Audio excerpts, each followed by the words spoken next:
정확하게 제가 경험한 사실을 말씀드리면 네. 2월 29일 날 만났잖아요. 칠불사. 당시 네. 이준석 대표하고 김영선 의원하고 칠불사 그 지리산 자락에서 밤에 만났어요. 네. 이건희 여사가 좀 사실은 이렇습니다. 이렇게 이제 얘기해 주는 건 또 어떨까요? 저는 문자를 좀 공개하시고 야밤에 다니지 마시고. TV 프로그램도 아니고. 그거는 네. 뭐 거의 기대 가능성 제로에 가까운 거 아닌가요? 아, 그래? 아유, 네, 영향력을 끼칠 수 있는 사람은 극히 제한적이에요. 그거는 뭐 어디 지방원 공천도 아니고 네, 네. 그 정도는 정말 손에 꼽히는 그 사람들이지 네. 나머지가 어디 언급하는 것 자체가 조심스럽죠. 아니 그리고 각 당은 다 시스템 공천이 돼. 오늘 이만은 어려울 것 같아서 요 타임에서 제가 말씀을 드려야 될 것 같아요. 네. 그러니까 정확하게 제가 경험한 사실을 말씀드리면 네. 2월 29일 날 만났잖아요. 칠불사. 당시 네. 이준석 대표하고 김영선 의원하고 칠불사 그 지리산 자락에서 밤에 만났어요. 네. 그리고 3월 1일 날 뭐가 있었냐면 물론 3.1절 기념식도 있었습니다만 그날 오후에 금태섭 후보가 서울 종로에 출마하면서 선거사무소 개소식이 있었어요. 3월 1일 날 오후에. 예. 그래서 개소식이 끝난 다음에 그 위층에 있던 사무실에 다시 모였습니다. 몇몇 인사가.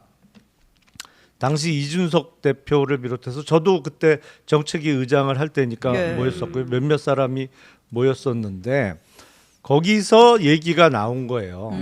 김영선 의원이 이 이슈에 대해서 김영선 의원이 이렇게 여러 가지 자료를 갖고 있어서 폭로를 하겠다고 한다. 네. 그런데 비례 1번을 얘기를 한다. 어떻게 예. 하면 좋겠냐. 네. 그래서 거기서 논의가 이루어졌어요. 그래서 그때 저도 아니 폭로는 뭐 얼마든지 좋은데 그거로 비례대표 1번을 만약에 김영선 의원이 받으면 아마 비례대표 1번도 당선이 힘들어질 거다. 개혁신당 비례대표 1번도.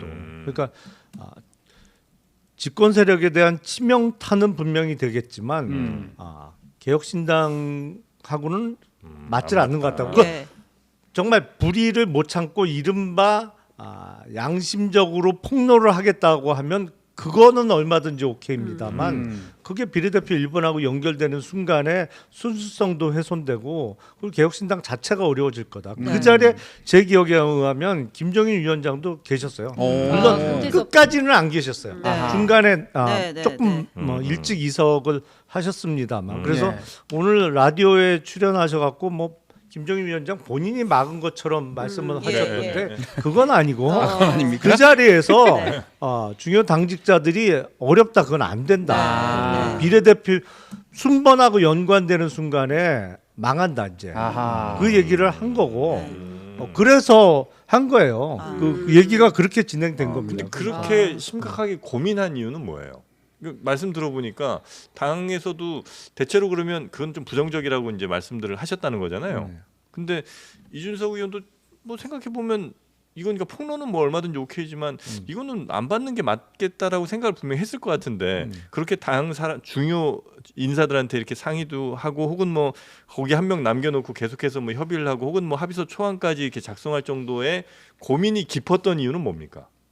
내용이 충격적이었겠죠. 그러면 그 질문 제가 드릴게요. 왜냐하면 김영선 의원이 이준석 대표를 찾아와서 일단은 뭐 김영선 의원이 1번 달라고 했다라는 거잖아요. 이준석 대표는 우리가 먼저 제안한 적은 일체 없어. 가짜 뉴스야라는 거고 어쨌든 이제 김 의원이 나 그러면 폭로할 테니까 1번 줘라는 제안을 하면서 텔레그램을 보여주기도 하고 카톡으로 받았다라고 했어요. 이준석 대표가. 맞아. 그럼 이준석 대표는 갖고 있었던 거잖아요. 자기가 그 캡처본을 카톡으로.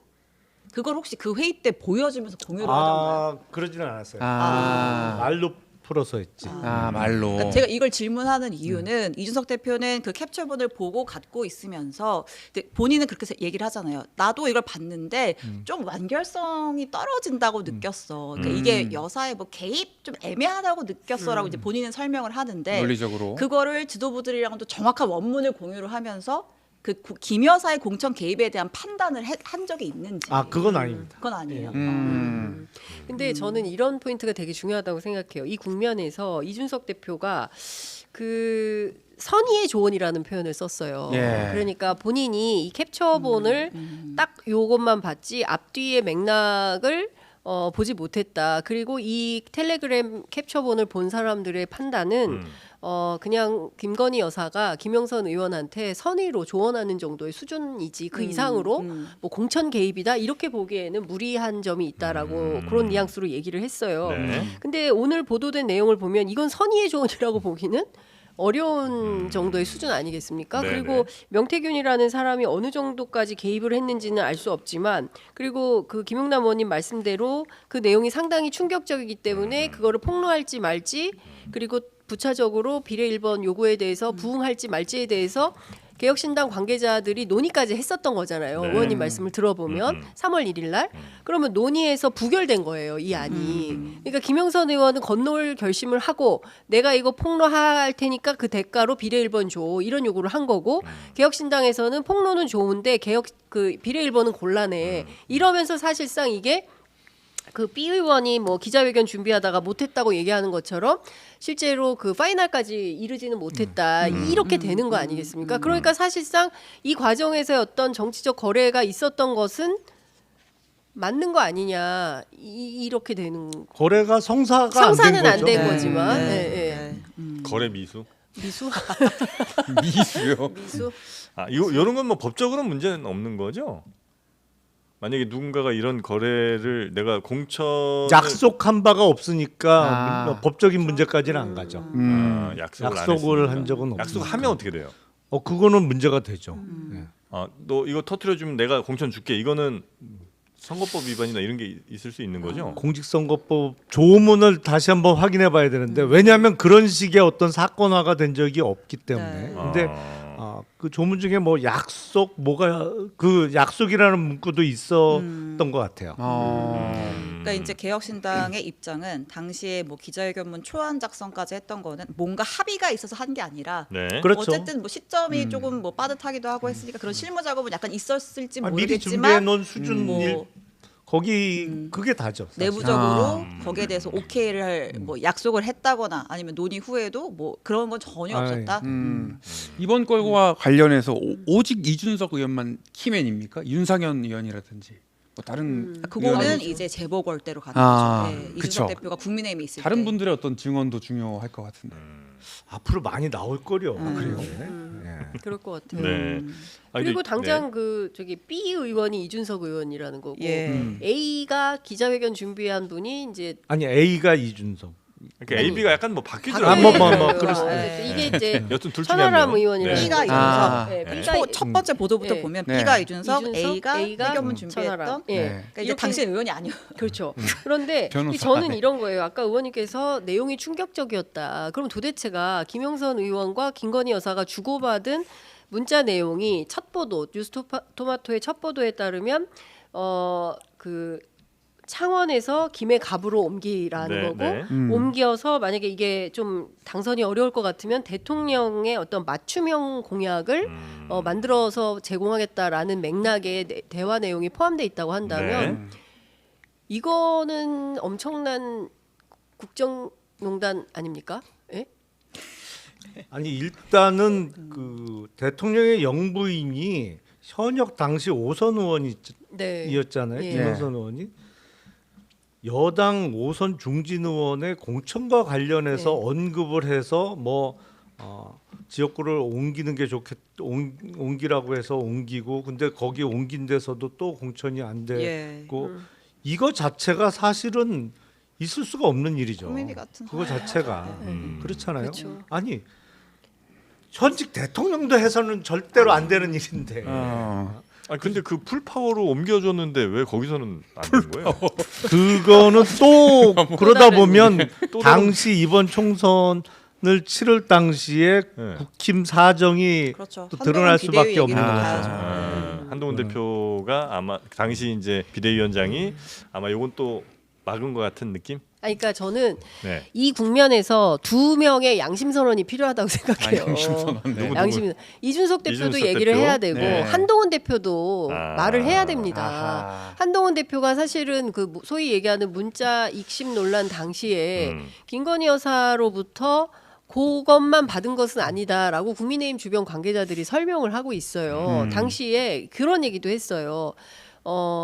우리도 문자 많아. 우리도 공개할까? 뭐 이런 얘기까지 했었어요. TV 토론 때 했잖아요. 그러니까요. 얘기 내가 더 하면 정말 다 그러니까 다 된다. 뭐 네. 뭐라고 표현했더라. 하여튼 뭐 네. 근데 그런 정도까지 갔기 때문에 한동훈 대표도 저는 이번 그 보도에서 굉장히 재밌게 본 대목이 한동훈 비대위라는 강력한 허들에 막혔다라는 대목이에요. 이 문장이 함의하는 바가 상당히 큰 겁니다. 그러니까 무슨 얘기냐면 김건희 여사가 됐든지 뭐 대통령실이 됐든지 모종의 작업을 통해서 이렇게 하려고 했는데 한동훈 허들에 막혀서 통과를 못한 거예요. 네, 김해갑의 네, 네, 문을. 네. 그러면서 결국에는 개혁신당에 노크하게 되는 상황까지 가게 된 거 아니냐. 이런 설정이 가능한 거 아니겠습니까? 네네네네. 김용남 의원님이 말씀을 하셔야 되는데 지금 아니, 허들에 막혀서 김용남 허들에 막혀서 오늘 아니, 네, 제가- 가지 아니, 못하는군요. 네. 제가 직접 경험한 거는 말씀을 드렸고 네. 제가 직접 보지 못한 거는 제가 다른 당사자가 있는데 직접 당사자가 있는데 제가 그 부분까지 언급하는 건 적절해 보이지가 않고 네, 그래서 네. 제가 시간 장소까지 다 특정해서 예. 말씀을 아. 드렸잖아요. 알겠습니다. 이거는 처음 나온 얘기인 거예요. 아. 특종 아니에요? 그렇죠. 아. 네. 장르만 여의도에서 특종한 거예요. 아. 이거 지금까지 한 번도 안 나온 얘기예요. 나온 적이 단독- 없죠. 기사 쓰고 집에 가겠습니다. 그러니까 3월 1일에 잡아 깔아야 예. 돼. 개소식하고 그다음 그 2층에 모이셔서 이 내용과 관련된 의견들을 서로 교환하셨고 네, 여기서 네. 거기서 어렵다. 부정적으로. 비례 이 대가성으로 비례를 뭐 준다고 하는 거는 그거는 어렵게 근데 경쟁이다. 그러면 네. 당시에 이준석 대표가 그 김영선 의원의 그 딜, 뭐 제안을 설명하면서 김건희 여사의 공천 개입, 그러니까 폭로라고 한다면 뭔가 문제 상황이 있고 그걸 폭로하는 거잖아요. 네. 근데 지금 이준석 대표는 그게 난 별로 문제라고 생각을 안 했어라는 건데. 아니 그때 이제 말로 좀 풀어서 설명을 했고 뭐 아까 말씀드린 대로 어떤 텔레그램 이걸 보여주면서 네. 한 건 아니고요. 네. 그러니까 근데 풀어서 설명할 때 이거 문제인데 이거 이제 깐다고 하면서 우리한테 이런 제안을 해왔어 이렇게 설명을 했을 거 아니에요. 그러니까 김영선 의원이 폭로 기자회견을 네. 할 용의가 있고 예. 그러면서 그 기자회견 후에 개혁신당에 입당하면서 비례 1번 이야기를 한다. 네. 폭로 그래서 내용도 굉장히 심각하다 그래서 이렇게 얘기를 한 거예요. 그걸 어떻게 하면 좋겠냐 하고 얘기를 한 거고. 예. 그 자리에서 회의하면서 그거는 좀 아. 곤란하다. 그렇게 되면 개혁신당이 제대로 시작도 못하고 네네네네. 주저앉을 것 같다. 뭐 그런 그러니까 지금 이제 보도 얘기가 된 나오기로는 거죠. 예. 많이 당내에서는 어쨌든 5명 현역 의원 되면 뭐 국고보조금도 많이 우리가 갈 수 있고 하니까 받지 않는 목소리가 좀 많았는데 김종인 위원장이 마지막 선에서 커트 이렇게 한 것처럼 이제 보도는 많이 그건 나왔거든요. 아니에요. 근데 그건 그건 아니라는 아닙니까? 거죠. 그 이슈가 자리에서 있긴 했지만 변수였던 것 네, 같은데. 그 자리에서 그러면 이 1번도 그냥 단적인 표현이 그거예요. 1번도 당선 안 된다. 그러니까 개혁신당 집단지성의 힘으로 김영선은 안 된다 이런 결정을 한 거잖아요. 너무 아름다운 정리다. 아니 근데 저는 김영선 의원도 입장 발표를 해야 되는 거 아닙니까? 아니 본인 스스로 뭐 이거 다 뭐 이 가짜 수많은 뉴스다 이슈. 뭐 네네네. 말도 안 된다 뭐 막 이렇게 얘기를 했잖아요. 근데 네. 그게 아닌 것이 드러났고 이분은 지금 어디 계십니까?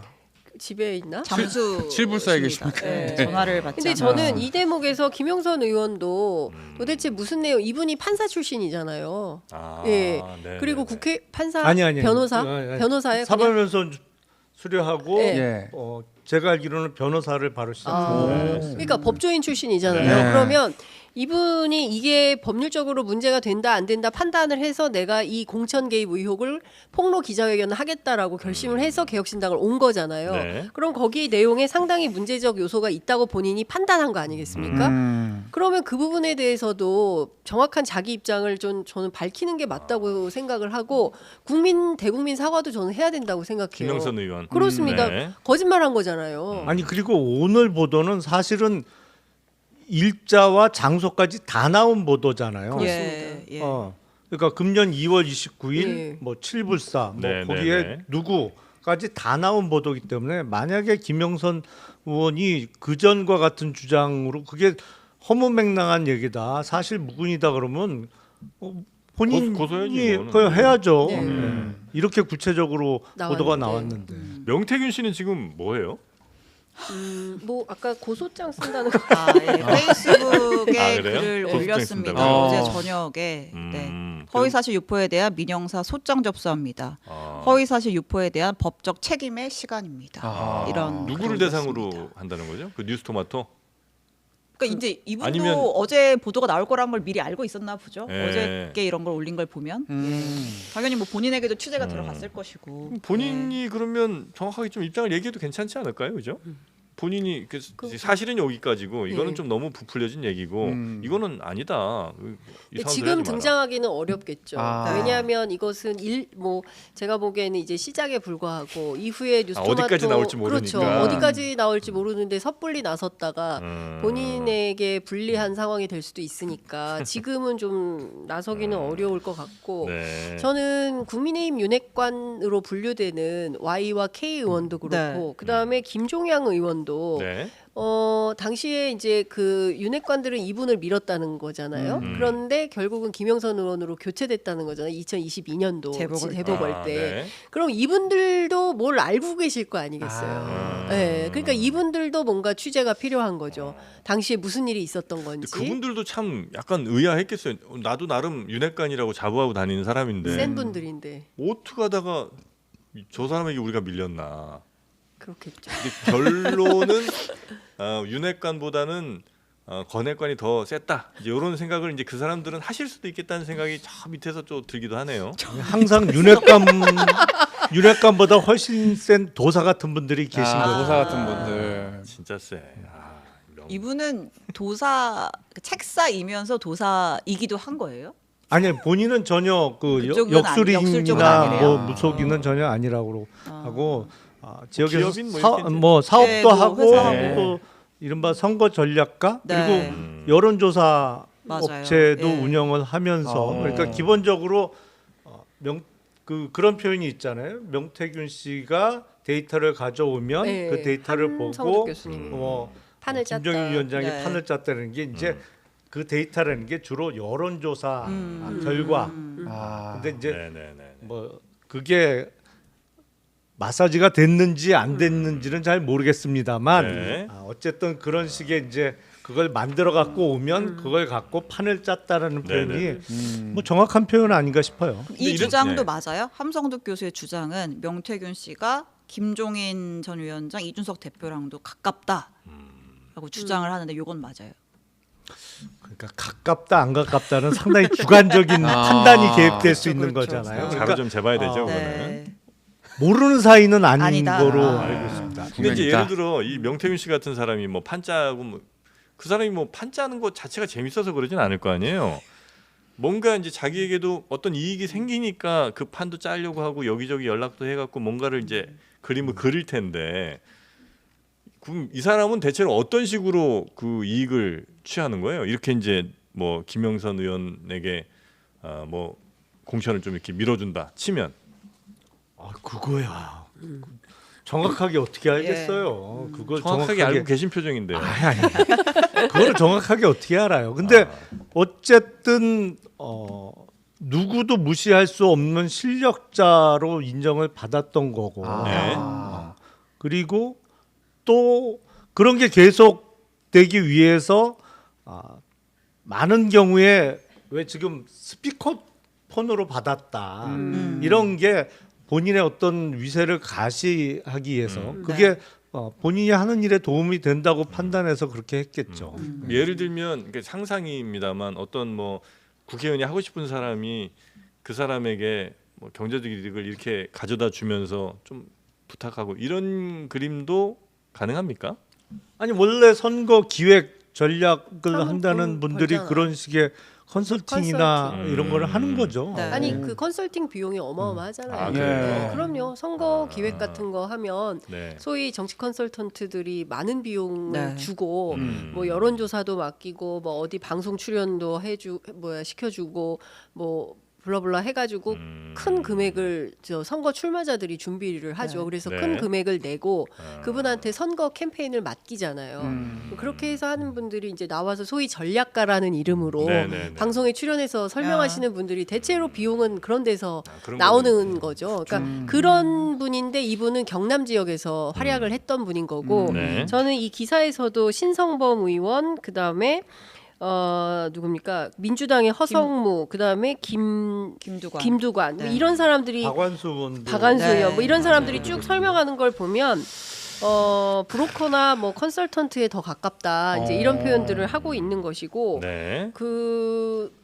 신성범 의원 얘기가 재밌어요. 독특한 시각으로 정치를 새롭게 분석하는 희한한 촌놈이다. 뭐 이런 표현을 쓰고 있어요. 칭찬입니까 뭡니까? 네.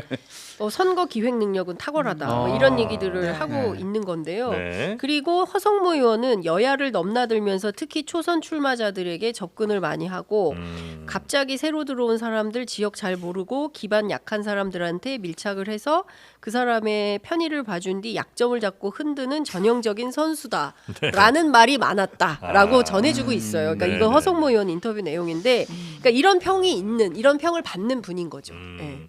결국 하여튼 이제 뉴스토마토도 추가 보도를 지금 예고를 하고 있는 상태고 아마 다른 언론들에서도 굉장히 취재를 열심히 지금 또 아마 하고 있을 거고 창원에 기자들이 많이 가 있다는 소문이 예. 있어요. 그럼 이제 뉴스가 여기저기서 빵빵 터질 거고 그러면 결국은 김영선 전 의원이든 아니면 뭐 이준석 대표든 하여튼 이 사건과 관련된 사람들이 공개적으로 사실을 좀 밝혀야 될 시간이 곧 오겠군요. 곧. 그렇죠. 왜냐하면 저는 이거는 이제 묻히기 어려운 사실에 일단이 드러난 거고 네. 그리고 이후에 뉴스토마토가 어떤 시리즈로 어떻게 보도할지는 모르겠고 그 과정에서 다른 매체들이 취재한 내용을 더 덧붙이고 그러면 이거는 일파만파 커질 수밖에 없는 건데 여기에서 뭐 사실 아니다 가짜 뉴스다 뭐 고발하게 이런 거 다 안 먹힐 거라고 생각을 하고 저는 그냥 정치인들이 그 특히 좀 젊은 정치인일수록 네. 이 상황을 좀 겸허하게 보면서 저는 의로운 선택을 하는 것이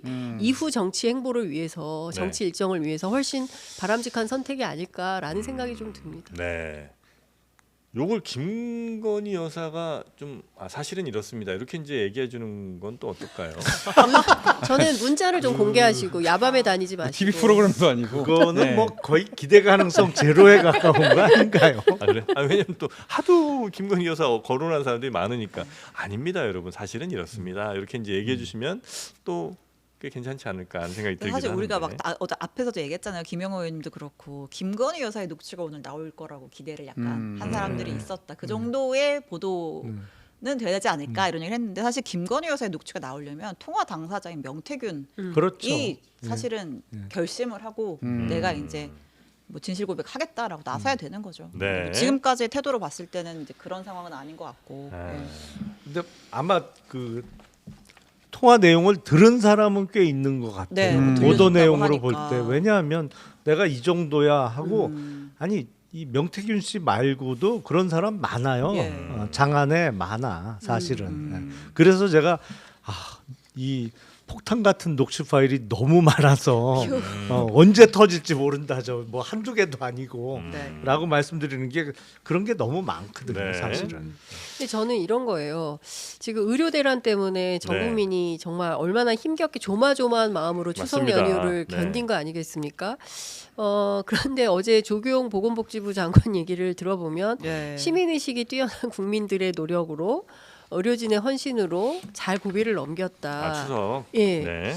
이게 이렇게 위무하고 넘어갈 일인가라는 생각이 좀 들고 네. 또 뭐 한밤에 또 서울의 소리를 통해서 김건희 여사 야밤에 뭐 강아지 산책시킨 네. 그런 또 영상 파일이 또 나왔어요. 예, 예. 그런데 그와 관련해서 아무런 감각이 무감각하다. 그러니까 뭔가 좀 지금 국내 정치가 이렇게 심각하고 막 막 여러 가지가 난리인데 아무렇지도 않게 또 해외 순방을 떠나는 거죠.